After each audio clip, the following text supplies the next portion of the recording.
being here. We'll give you some updated information, then we'll go from there. On this format of the presentation, I brought one of my own personal bias to the way we do this, for people who haven't noticed. I have an annoying personal habit that my children remind me of often, my staff too. They reminded me this morning. People love to give you their opinion on what they think. I think this, and I often will stop them and say, okay, before you tell me what you think, just tell me the facts. Just give me the facts first, before your interpretation of the facts. So I like to start with just the facts. Just give me the facts, and that's what we do in this presentation. Here are the facts, no opinion, no filter, and then I'll give you an opinion, but I'll tell you what's my opinion versus the facts, so just the facts. It is an annoying personal habit, because people want to tell you their opinion. I think this. I know, but tell me the facts first, then we'll do your opinion. Total hospitalizations, click down, still in the 18,000. But a click down. Good news. That's a fact. It's a fact. That is good news, not my opinion. You see flattening of the curve, all these new expressions that we never used before. Plateau, flattening, rounding. Net change in hospitalizations, down. That's good news. 3-day rolling average, because remember, any one of these days of reporting, this is a new reporting system. It's imprecise. I wouldn't bet the farm on any one day's numbers, but a 3-day average starts to be a little more accurate. ICU admissions is down. That's good news. Intubations are down. That's very good news, just on a real-life level. When a person is intubated, they're on a ventilator, 80% of the people will never come off the ventilator or thereabouts. So that's good news. Little reality check. You still have, on a day-to-day basis, about 2,000 people who are being diagnosed with COVID. So we're out of the woods. No, we're still in the woods. The good news is we showed that we can change the curve. Good news is, great news in my opinion, we can control the spread. That is great news, because can you imagine if we couldn't control the spread? If we did all this and the spread kept going up. So we can control the spread. But you still have about 2,000 people a day who are new diagnosis coming into the hospital system. So it's still a serious public health issue. Lives lost yesterday, 752, which is the painful news of our reality day after day, and they are in our thoughts and prayers. You see 707 in hospitals, 45 in nursing homes. People are interested in those numbers and how those numbers are changing. But you see the terrible news has basically been flat over the past several days. Again, the number of deaths is a quote-unquote lagging indicator. It's almost disrespectful to put it in scientific terms. But these are people who were probably intubated, they were on a ventilator, and then again, a period of time on a ventilator normally has a bad outcome. The total losses, total number of deaths number, the CDC changed guidelines on how they want information reported. They want deaths, and then another category of probable deaths, which is a new category that's done by the local Department of Health or the coroner. So we're going to rationalize those new reporting requirements with local governments and get that information out as soon as we can. We're also, since we have a little bit of a period to take a breath, we're going to contact nursing homes and facilities to find out if there were other people who passed from COVID who were not necessarily in a hospital or in a nursing home, because there is a sense that there may be additional people who have passed away and they weren't included in the count because they weren't in a hospital, they weren't in a nursing home. So we'll be going through that. But basically, the healthcare situation has stabilized. The fears of overwhelming the healthcare system has not happened, thanks to the phenomenal work of our frontline workers, thanks to all the additional capacity that the hospital system created, over 50% additional capacity in 1 month. Just think of that.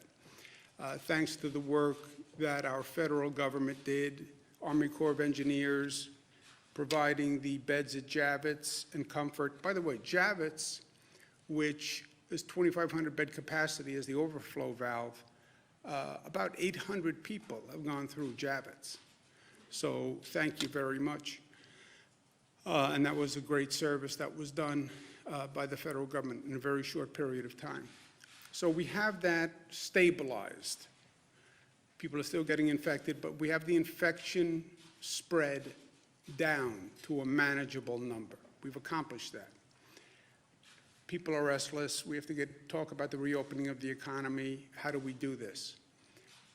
We have to build a bridge from where we are to the reopening of the economy. Well, what does that look like? Let's say that where we're going, it's not a reopening in that we're going to open what was. We're going to a different place. And we should go to a different place, and we should go to a better place. If we don't learn the lessons from this situation, then all of this will have been in vain. We learned a lot if we're willing to open our eyes and open our ears. So we're going to a different place, which is a new normal.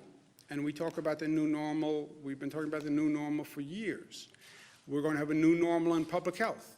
By the way we have a new normal in an environment, a new normal in economics, a new normal in civil rights, a new normal in social justice, right? This is the way of the world now. We're moving to a new place, more challenging place, but also potentially a better place. Well, when is this over? I say, personal opinion, it's over when we have a vaccine. It's over when people know I'm 100% safe and I don't have to worry about this. When does that happen? When we have a vaccine. When do we have a vaccine? 12 to 18 months. Who determines that? The federal government has to test the vaccine, FDA. It's a big gap, 12 to 18 months, yes. I say the sooner the better. Anything we can do to work with the federal government to get the vaccine done faster, we are all in. You want to use New York State as a laboratory? We are ready, willing, and able. Any way the New York State Department of Health can work with the FDA to reduce that testing period, we are all in and energized and creative and ambitious about it.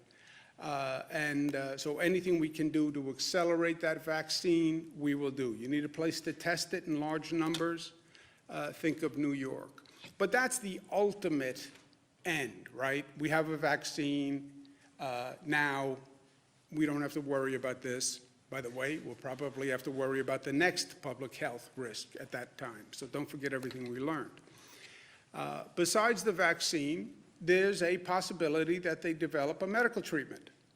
So we can't prevent you from getting the virus, but we have a new medical treatment. And if you get the virus, don't worry, it's no big deal. You go and you get this medical treatment. That's another way of having a natural end, right? And that's what convalescent plasma is all about, and the antibody testing to find people who had the antibody and then injecting the antibody into a person as a treatment method. Maybe the hydroxychloroquine works. Now, this has been a very politicized topic. I have done my best to stay 100 miles away from politics in all of this. Everybody wants to see hydroxychloroquine work. Everybody. Well, the president says he believes it works, but he's not a doctor. You're right. He says he believes it works, but he's not a doctor. Find out. Find out. And everyone hopes that it works. And anything New York can do to test it, we will. we are now testing hydroxychloroquine. There are a number of hospitals that are doing it. It's not a government decision. It's not a political decision. The medical doctor decides. And if a medical doctor decides it works, fine. We have an executive order that limits the prescription of hydroxychloroquine only because we don't have enough.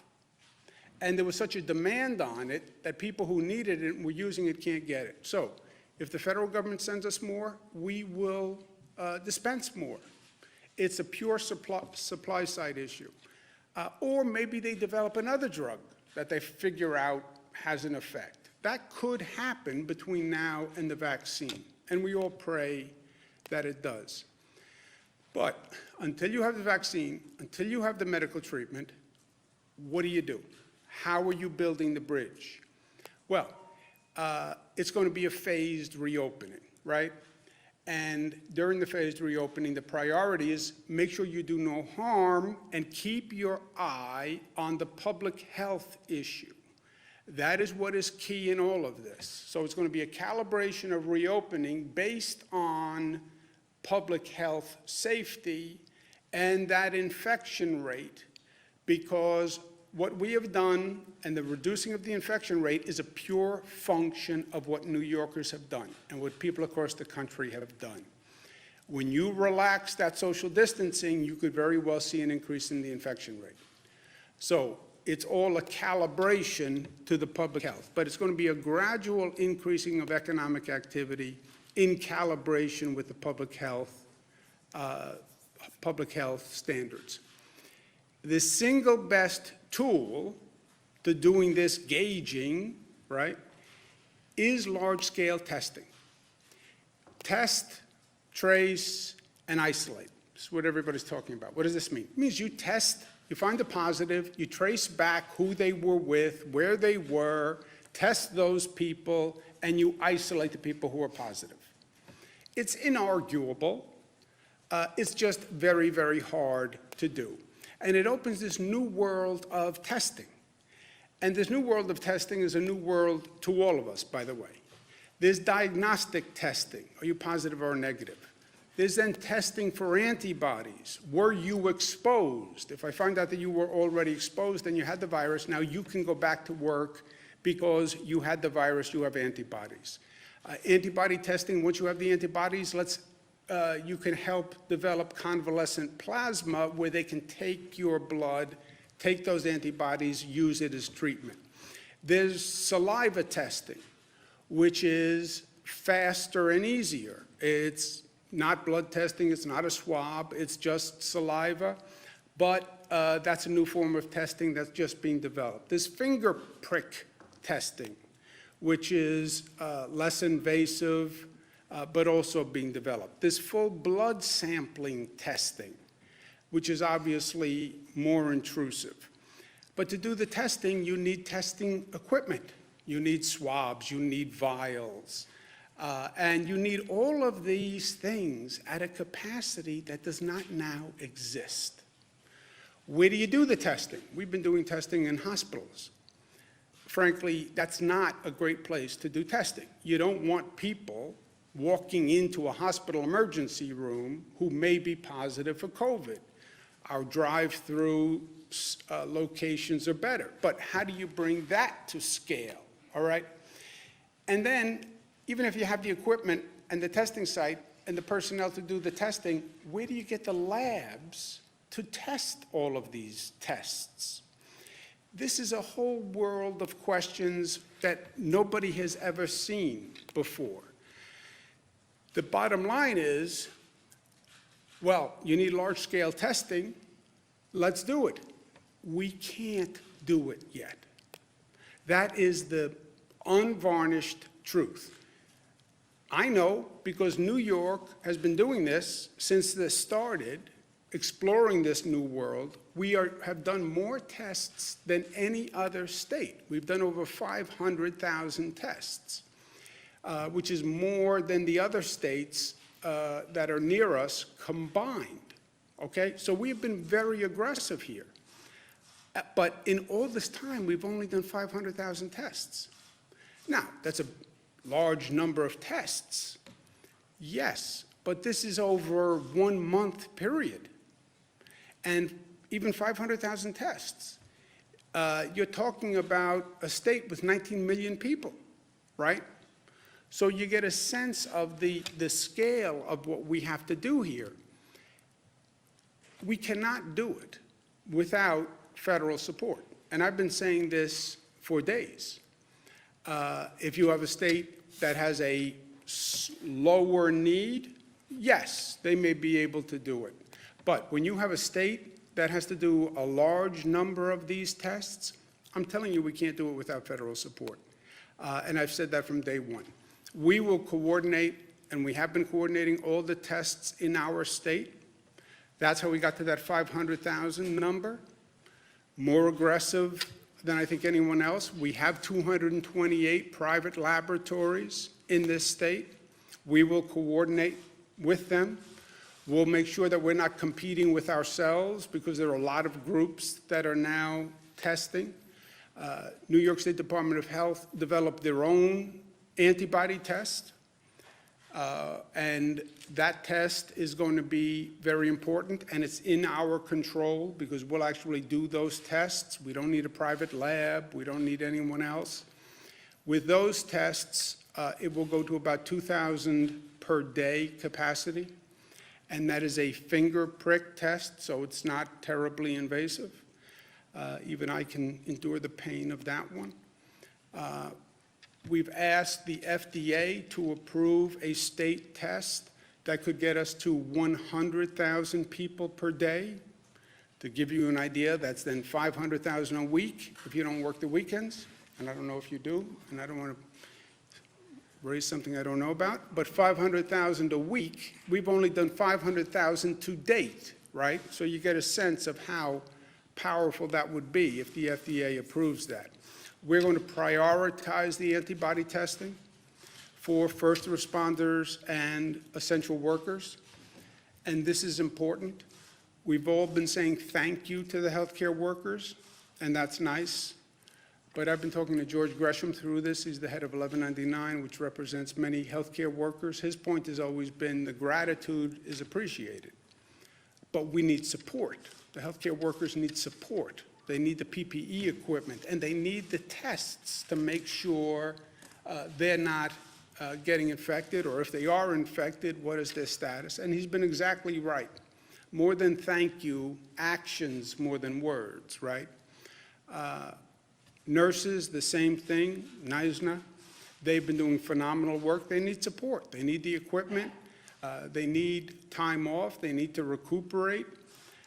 And the first responders, the NYPD.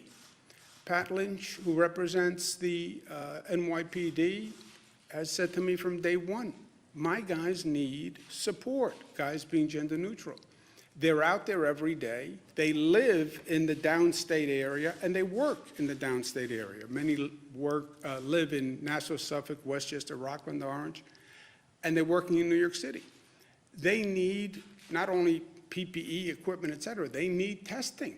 They need to know if they've been infected for themselves, and also they could wind up being spreaders if we don't know. Pat Lynch and the NYPD have been extraordinary here. Okay, make them a priority for the testing that we can do and we can control, and that's the antibody testing, and we will. So the more testing, the more open the economy. But there's not enough national capacity to do this. I've been speaking to governors across the country. Every governor is now in the same situation. I was speaking with Governor Pritzker of Illinois. He has some companies that do this testing in his state, but everyone is in the same position. And we have to be clear on this who does what between the federal government and the state government.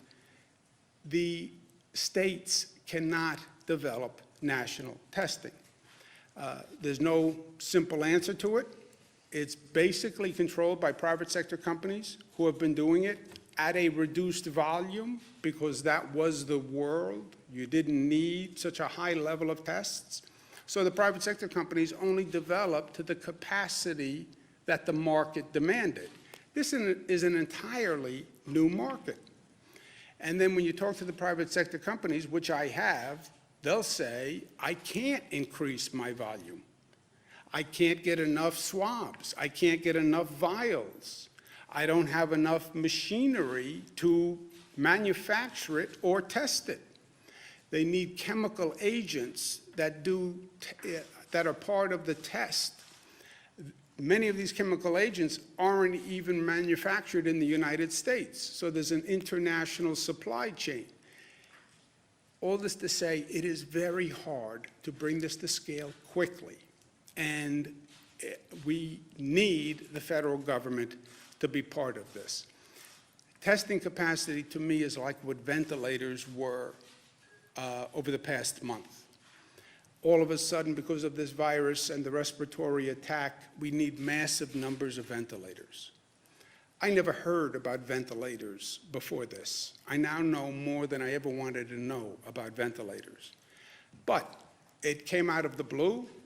They're very hard to manufacture. There's a whole supply chain. They're a sophisticated piece of equipment, and it's very hard to get them manufactured quickly.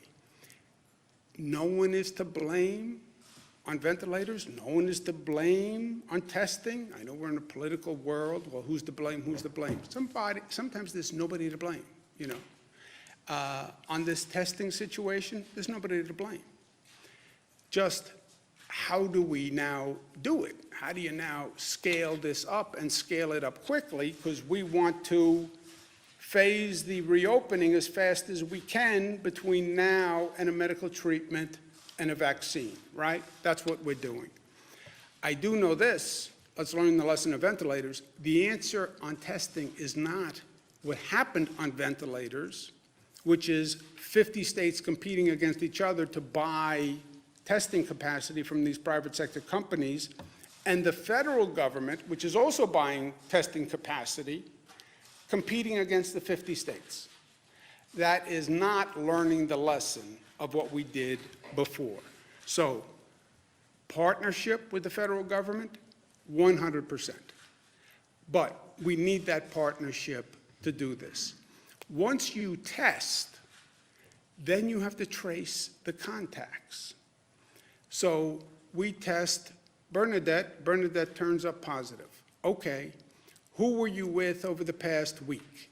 What family members were you with? Who do you sit next to in the office? You now have a list of 30 people.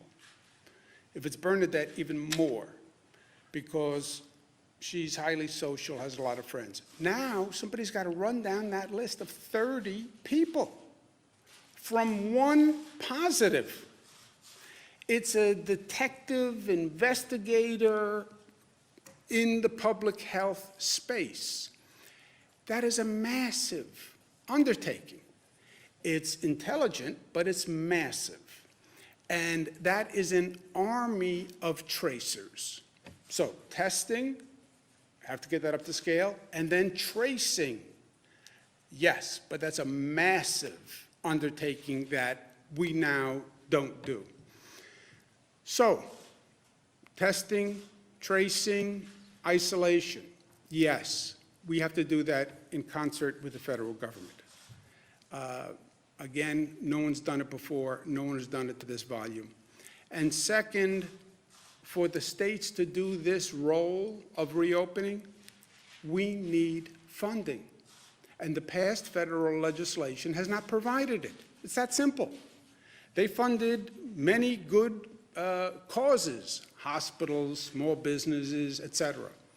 Yeah, but you now want the state governments to do all this work. Do this, do this, do this, do this. Okay, I'll do everything I can. I need your help with the things I can't. But you have to provide funding because at the same time, the state governments are broke. And that's not just me. That's every governor in the United States. That's the National Governors Association. The chairman, Governor Hogan, good man, Republican, and myself, vice chairman for the National Governors Association, wrote a joint letter saying the states need $500 billion in funding because I have to be afloat and have some capacity to do all these things you want the governors to now do. And that has to be in the next federal legislation. And there can't be excuses about it.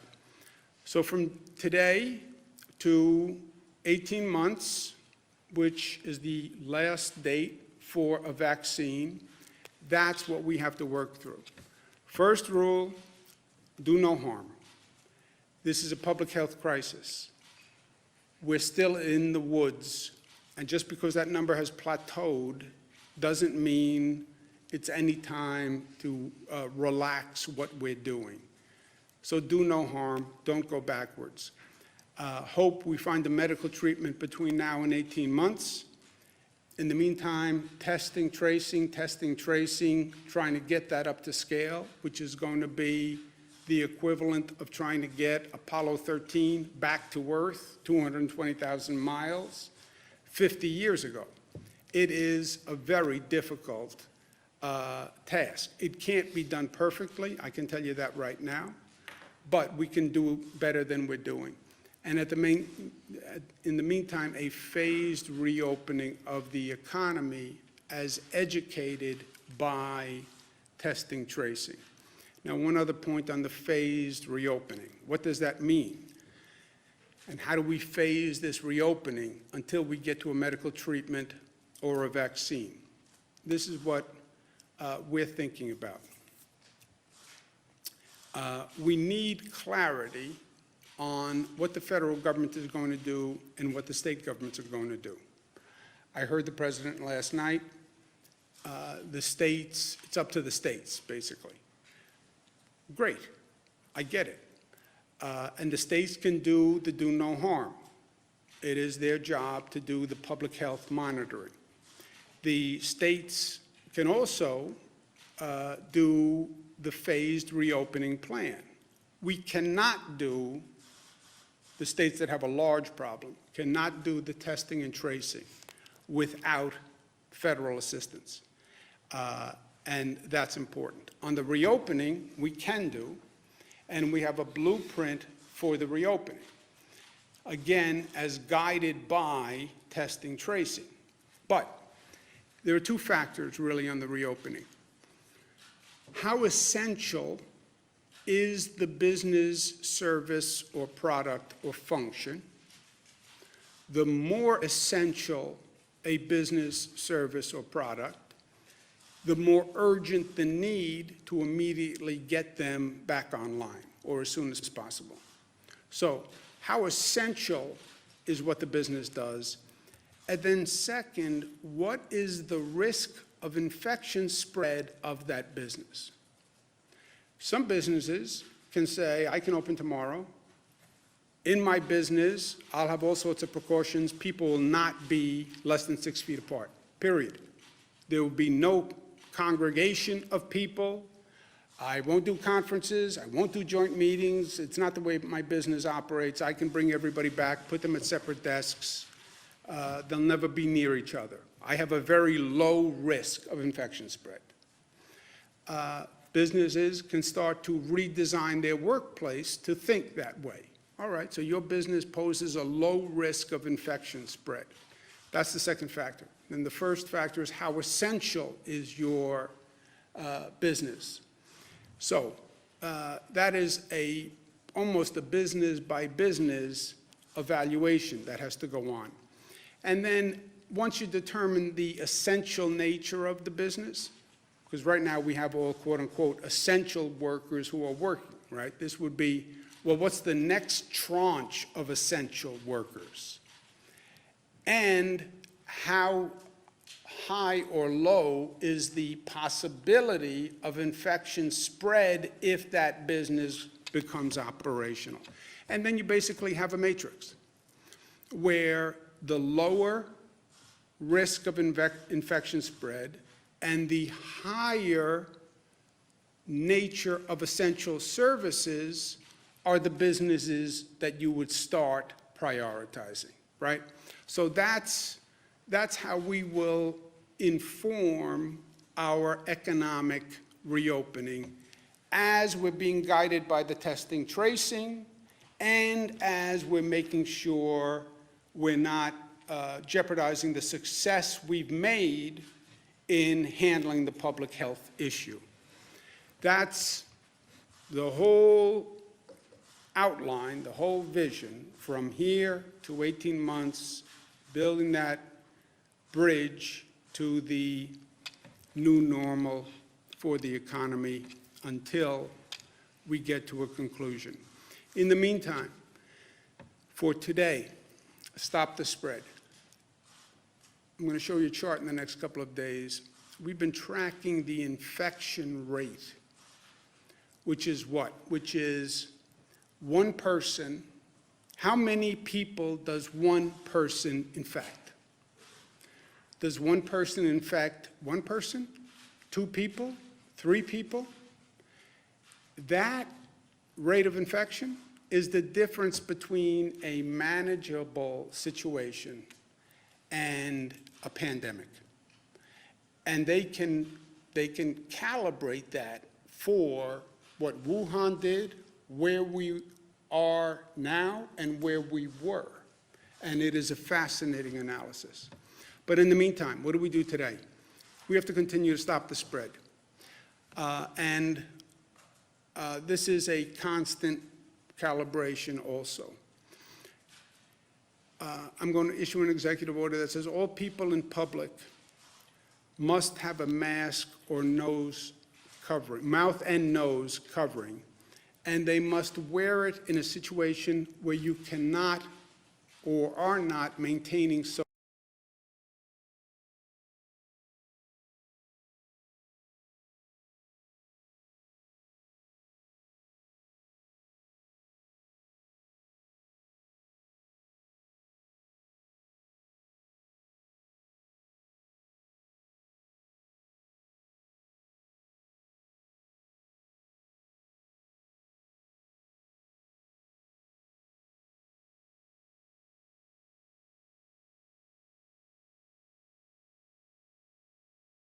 nose covering, mouth and nose covering, and they must wear it in a situation where you cannot or are not maintaining social distance.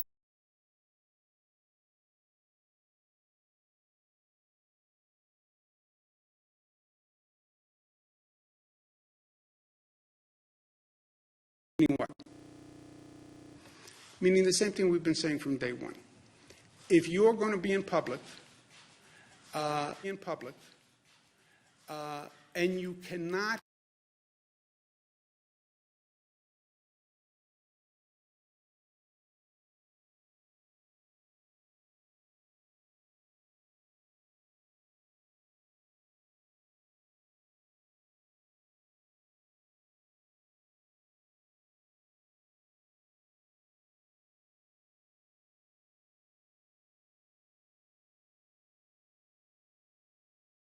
social distancing, you must wear a mask, or cloth, or an attractive bandana, or a color-coordinated bandana, cloth, but you have to wear it in those situations. We'll give people 3-day notice to allow compliance. Just on the off chance that somebody doesn't have a cloth covering or a mask, and we'll go from there. On the ventilators, we've stabilized our healthcare situation. New York had one of the earlier curves. There are other places in this country are now seeing increases in the death rate, and they're seeing stress on their healthcare system. I will never forget the generosity that people across this country showed to our state. And I said at that time, New Yorkers are generous and they are grateful and gracious, and when you need help, we will be there for you, and we will be. State of Michigan is going through an issue right now. State of Maryland is going through an issue. We're stabilized. We're going to send 100 ventilators to Michigan and 50 to the state of Maryland. Last point, personal opinion, build a bridge. We built a bridge. And I learned a lot by building that bridge. And it's a lesson that has informed me, and a lesson that I think should inform people who are hearing about us needing to build this bridge. There was a bridge across the Hudson River called the Tappan Zee Bridge. It was in very bad shape, had been in very bad shape for 20 years. For 20 years, everybody talked about we're going to replace the Tappan Zee Bridge. Nobody did. Tappan Zee Bridge was in such bad shape that there were actual holes in the roadway that they would put these large metal plates over. And when you were driving across the Tappan Zee, you go over one of these metal plates, and the plate would bounce a little bit. And you could actually see glimmers of light that would come through the hole and the metal plate. Traumatized 2 generations of drivers, me included. And government kept saying, yeah, we have to replace this bridge, we have to replace the bridge. Never did. I become governor, I say, we have to replace the bridge. A whole raft of bureaucrats say to me, I mean that in a nice way, you know what, it's too risky a venture. It goes across the Hudson River. The Hudson River is an environmentally sensitive place. You try to build a bridge in the Hudson River, you have to put down piles, you have to do all that construction. It's going to annoy environmental concerns. It's going to be very expensive. It's a very high-risk, difficult project. And they cautioned me not to do it. And by the way, for 20 years, nobody had done it. I said, yeah, but then you don't build the bridge. I understand the risk. I understand you could get blamed. I understand something could happen. I understand what you do in life. People are going to have 57 different opinions, and it's never going to be perfect. And yes, they can always write stories. This one criticized this one criticized this, and we love negative in society for some reason. But then you don't get anything done.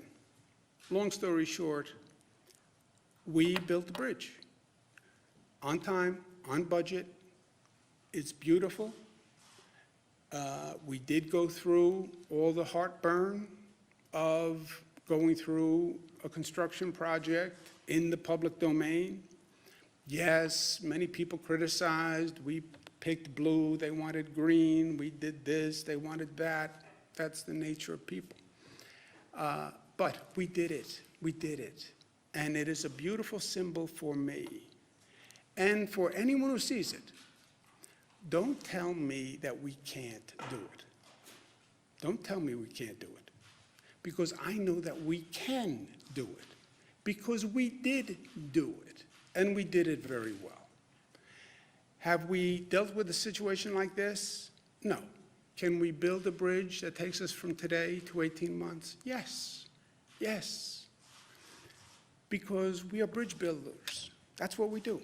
We build bridges, sometimes literally, sometimes symbolically, sometimes metaphorically, but we build bridges. The bridges can be a bridge, can be an airport, it can be a new civil rights legislation, it can be new labor rights legislation, new minimum wage legislation, but we build bridges.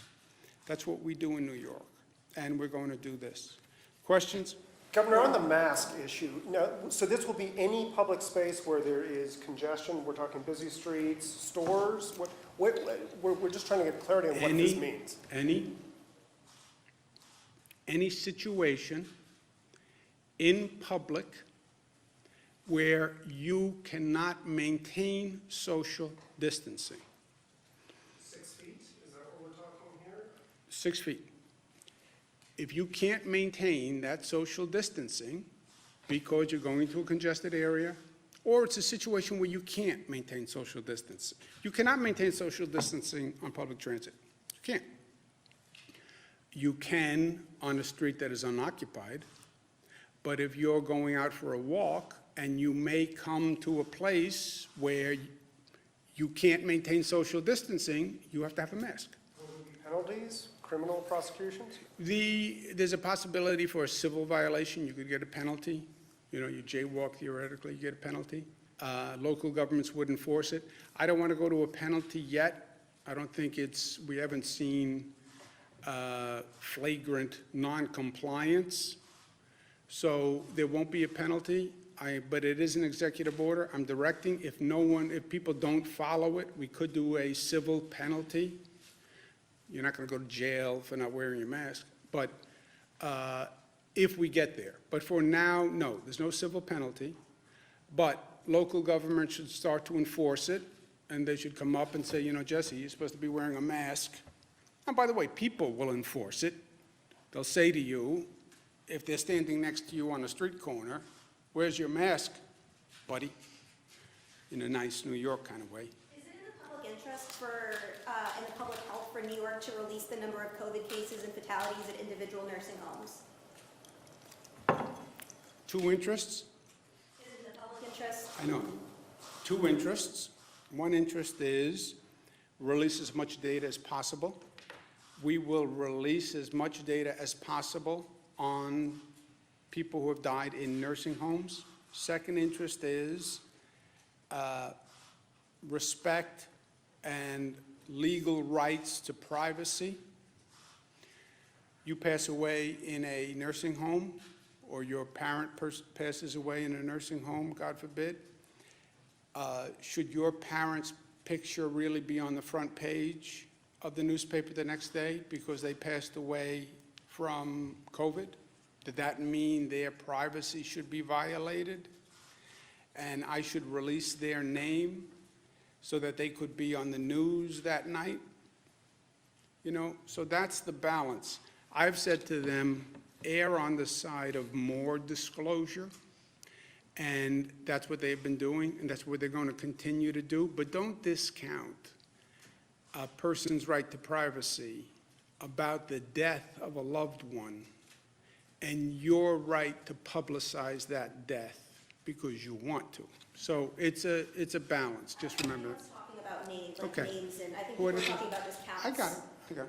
Governor, No, people are. Maybe you're not, but people are. so on this Bernadette. executive order, Mayor de Blasio, what kind of coordination do you have with the city? Because Mayor de Blasio said today, if you go into a grocery store, you have to wear a mask. That's his new order. But did you talk to him at all? And also, going back to my question yesterday with those homegrown tests, you're talking about you need federal assistance in order to up capacity and capability. But if the city's already trying to do that as well, how much are you working with those city partners? Yeah, Melissa can talk about the overall coordination. We have 400 local government officials in this state. This is a statewide order. I have 700 school districts. I have 50-something county executives. We coordinate as much as we can with everybody. Local governments should and must be doing what they think is necessary. And then we have statewide directives that everyone should do because we have to have one state plan, right? And then I have to turn around and coordinate with New Jersey and Connecticut and 5 other states. So we have to have one state plan. And then I try to coordinate down, then I try to coordinate up with the federal government, you know, all this coordination. So you do the best you can, but when you have a statewide situation, which is what this is, you have to have rules that are statewide, and we try to coordinate with everyone.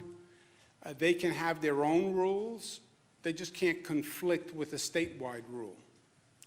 That's the balance, that's the law. So they can do anything they want, just they can't conflict. There will be times when they take a local action, which happens usually also. They take a local action, the state then takes an action, the state action overrides the local action, whether it was plastic bags or whatever, you know. A lot of times we get into situations where you have a lot of local laws, different local laws, and then the state takes an action which overrides the local laws. That's not just in this situation, this is just a more condensed version of it. So I don't know all the local laws that are out there on masks, to tell you the truth. And as long as they don't conflict, great. But if there's a conflict, the state law governs. So Bernadette, I could just to follow up on that. So the details here are obviously important. What the mayor announced yesterday was that he's going to be moving to the new testing system, that they're going to be acquiring testing systems. What he's talking about is the swabs and the vials that they go in. What the governor is talking about is testing capacity. We've been limited by the testing capacity in the labs. So there's two parts to that. There's the swabs that you use to actually get the sample, and then you send it to the lab. And you are constrained by the testing capacity in the lab. So what the governor's talking about is increasing the capacities in the lab, and we are working hand in glove with the city on that and all of our local governments. On the masks, yes, I've been speaking to the city. We're fully supportive of what they said this morning in grocery stores, and we discussed it, and this was the next logical step, was to build on top of that. So, maybe just so you understand testing and how complex this is. The first issue is you can't bring it to scale, but forget that. Before you even get there, you can't get enough equipment, testing equipment, swabs, vials, literally the material that you need. When you talk to a private sector company, this is all done by private sector companies. When you talk to them about how do you triple capacity, they'll say, I can't get the swabs, I can't get the vials, I can't get the physical equipment. That's one step. They'll then say, I can't get the testing agents, the chemicals that they need to do the actual testing. They'll then say, I don't have the machines that can do the testing. So you have that whole supply chain. On top of it, you have people contracting for tests, all the states, the federal government, local governments, cities, counties, towns, all across the country. You then have private companies that are trying to buy tests. Why? Because I have my workers coming in, and I want to test my workers. I'm an essential service. I'm a food manufacturer. I have 200 employees. They're going out to buy tests to test their 200 employees. All of this volume is descending on these private sector testing companies that never anticipated this tremendous volume. So you're one of these testing companies, they're getting called from everybody. Private companies, local government, states, federal government, I need more, I need more, I need more. So you have this whole, it's just a complicated, chaotic, it is what ventilators was, probably even worse. Now, can the federal government do this? No. Can the state government do it? No. Can anyone do it? No. But we have to do the best we can to try to figure out, how do you get the supply chain up? Where do the chemicals come from? What countries do they come from? And that has to happen with the federal government. The state has shut down at least one state park in Rockland County at the request of local officials there. Why was that done, and do you anticipate closing down more state parks across the state? I don't know why the park was closed down. Does anybody know? Yeah. Melissa? There were complaints from some local elected officials, I believe, in Rockland County, and so the Parks Department evaluated the situation, and they decided to err on the side of caution, and so they've temporarily closed the park. Our goal is to leave the state parks open, because as the governor said, we do want green space where people can go and get fresh air and exercise safely while they're able to social distance. So we're going to evaluate that situation and make a determination for the long term, but for the short term, it is closed. Governor, your death toll now outpaces far way too many other states. Can you please comment on whether or not you think that the state should have closed down sooner, and if you believe closing down the state sooner would have saved more lives in New York? Yeah, look, we can go back and do a retrospective sometime when this is over. As I said, I don't like to do Monday morning quarterback when you're at halftime, because you're at halftime. So it's not really, I don't know how this turns out. I don't know how it turns out for New York. I don't know how it turns out for the nation. So I just don't see how you start to do a game review while you're at the middle point of the game. If you forced me for a game review now, I would say, yeah, I'd like to know, let's go back to December, January. Who was saying what, when?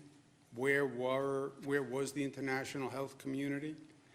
The president says, where was the World Health Organization? This is not my world, right? I don't know who should have done what, when, in January, February, et cetera. On the New York, which is a convenient fact that people miss. There is no state that moved faster than the state of New York from the time of our first case to starting to shut down to total shutdown. That all happened in like 19 days in the state of New York. We didn't have a case early on. Remember, this was Seattle, state of Washington, California first. It came to the East Coast later. But from time of the first case to total shutdown, New York State was the shortest period of time. There were, excuse me one second. And then we had steps in the middle between first case and total shutdown. We did schools, we did 25%, 50%, 75%. But the whole thing was 19 days. And what you also have to remember is, and just as a matter of days, on the factual question of speed of movement, no state moved faster than 19 days from first case to total shutdown. Second point is, it was not about my declaring a total shutdown. No one had been here before, and yeah, I can sign an executive order saying total shutdown, and the people of New York can say what they would like to say, which it said nicely is, I am not going to comply with that because it's highly intrusive, and you have not shown me any need for that action. Do you personally regret not moving quicker? No, I moved faster than any state in the nation. What else do you want? Yes, Governor, Renee? I have two questions on the masks.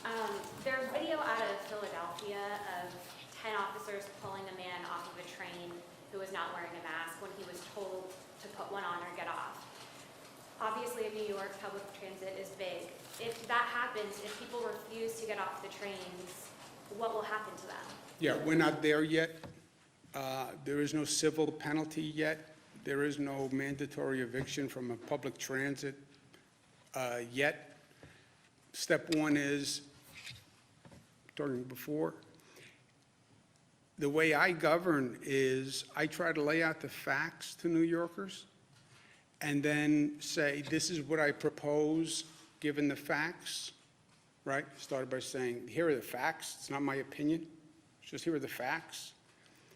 Then I'll offer my opinion, and you can throw it out the window, throw it in the garbage pail. Then I'll say, this is what I propose based on the facts. Our success here has been the very high compliance rate with a very aggressive policy that came out of the blue. I mean, just think what you're asking people to do. Stay home and don't go outside. Why would you ever believe New Yorkers would comply with that? I think we were very effective at laying out the facts and explaining why. They're staying home, not because I'm giving them a ticket or because I am saying you'll go to jail. They're staying home because they say, I heard you, and it makes sense to me, and I'm doing it because it makes sense to me. So I haven't given anybody a ticket for running a business. I haven't given anybody a ticket for violating anything. It's because they understood the facts. Where I am now, I'm saying, here are the facts.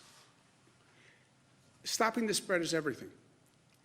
How can you not wear a mask when you're going to come close to a person? On what theory would you not do that?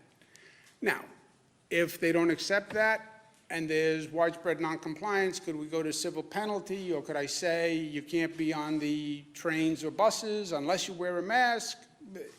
You could get there. I assume that's what Philadelphia did if they said they'd take a person off a train. But we're not there yet. And I hope New Yorkers will do it because it makes sense. Last part, but also I think people are, is this going to put people in a situation where they're scared not to wear a mask? They want to go on a run or a walk and they don't think they'll see anyone. And they're worried about getting shamed for not wearing the mask. People, even in this news conference, viewers are writing, why isn't everyone in this room Yeah, wearing a I mask? want to know why. You're not wearing a mask. Governor, regarding the pay freeze, I know why. So you wear a mask, you keep it below your chin, and then when you are running and you come close to a person, you either run across the street or you put the mask up over your mouth and nose. So look, it's not the biggest inconvenience in the world, right? It doesn't have to be a surgical mask. It could be a cloth mask. Have it with you, and if you're in the walk in the woods and you don't see anyone, great. If you're in the walk in the woods and here comes John Campbell, and because that's what he does a lot, is walk in the woods, and you happen to run into him, then you have to put up your mask because here comes John Campbell. It's not that, when you think about, look, you get everybody's working so hard to spread the disease. The harm done if someone gets the disease, the number of people impacted, the healthcare workers, wear the mask. What's the big deal? It can be a mask, it can be a cloth, it can be a bandana, you can make it colorful, you can have a design, make it advertising. What's the big deal, right? Risk reward is life. the pay freeze for that hits about 80,000 union workers. I think there's 500 to 600 docks workers who have now been infected. That's the prison system, that's parole. Some of them are nurses in state hospitals. So you have now a group of state senators led by Tom O'Mara is asking that you unfreeze that 2% so they can see that tiny amount in their paychecks. Would that break the bank? Yeah, Joe, it would break the bank. You know how you know? The bank is broken. That's how you know. And the state is broke. And there's a lot of good things I would like to do for a lot of good people that we cannot do until we have some financial stability. And if they want to help, tell them, call Washington and tell Washington that you neglected the state's financial needs in the legislation you passed was wholly disrespectful of the reality of the situation. And you know that state governments are insolvent. You know they had to freeze pay increases. You know they had to take all sorts of drastic measures. They couldn't fund education the way they wanted to. Provide financial assistance to state governments so they can do their work. I have to go to work. Say to someone. How does school fit in on ending the pause or winding down the pause? That's one of the main systems, right? We have these states working together. What they need to coordinate are the systems. You need transportation, you need economics, school system. They all go together, or none of the gears can turn unless all the gears turn. Remember?